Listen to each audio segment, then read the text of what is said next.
നമസ്കാരം പ്രവാസി മലയാളിയിലേക്ക് ഏവർക്കും സ്വാഗതം.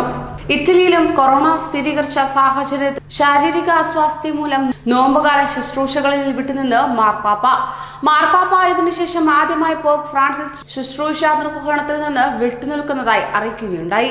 ശാരീരികമായ അസ്വാസ്ഥ്യങ്ങൾ മൂലമാണ് റോമിൽ പങ്കെടുക്കാനെന്ന ധ്യാന ശുശ്രൂഷയിൽ നിന്ന് മാറി നിന്നത്. 2013 സ്ഥാനമേറ്റതിനു ശേഷം ഇതാദ്യമായാണ് മാർപ്പാപ്പ ഇത്തരത്തിൽ ഔദ്യോഗിക ദൗത്യ നിർവഹണത്തിൽ നിന്ന് മാറി നിൽക്കുന്നതായി അറിയിക്കുന്നത്. ഇറ്റലിയിൽ കൊറോണ പടർന്നു പിടിക്കുന്ന ഈ സാഹചര്യത്തിൽ വലിയ സുരക്ഷാ ക്രമീകരണങ്ങളാണ് രാജ്യം ഒരുക്കിക്കൊണ്ടിരിക്കുന്നത്. സെന്റ് പീറ്റേഴ്സ് സ്ക്വയറിൽ വിഭൂതി ബുധനാഴ്ച നടന്ന തിരുക്കർമ്മങ്ങൾക്കിടയിലും അദ്ദേഹം അസ്വാസ്ഥ്യങ്ങൾ പ്രകടിപ്പിച്ചിരുന്നു. ഇന്നലെ നടക്കേണ്ടിയിരുന്ന തിരുക്കർമ്മങ്ങളിൽ നിന്ന് വിട്ടുനിൽക്കാനുള്ള തീരുമാനം അവസാന നിമിഷം എടുത്തതായിരുന്നുവെന്നാണ് അധികൃതർ പറയുന്നത്. കൊറോണ പടരുന്ന സാഹചര്യത്തിൽ മാർപ്പാപ്പയുടെ ആരോഗ്യ പ്രശ്നങ്ങൾ ആശങ്ക ഉയർത്തുന്നത് തന്നെയാണ്. കൗമാരകാലത്തുണ്ടായ അസുഖത്തെ തുടർന്ന് മാർപ്പാപ്പയുടെ ശ്വാസകോശത്തിന്റെ ഒരു ഭാഗം നീക്കം ചെയ്തിരുന്നു.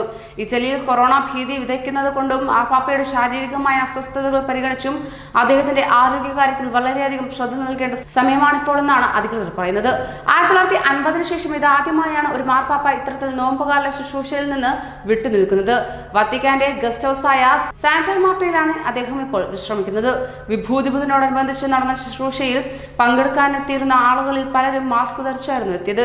എന്നാൽ മാർപ്പാപ്പയ്ക്ക് ചുമയും തുമ്മലും മൂലമുള്ള അസ്വാസ്ഥ്യങ്ങൾ മാത്രമാണുള്ളതെന്ന് മാർപ്പാപ്പയുടെ വക്താവ് അറിയിച്ചു. ഇറ്റലിയിൽ ഇതുവരെ 1200 കേസുകളാണ് റിപ്പോർട്ട് ചെയ്തിട്ടുള്ളത്. 29 പേർ കൊറോണ മൂലം മരിക്കുകയും ചെയ്തിട്ടുണ്ട്.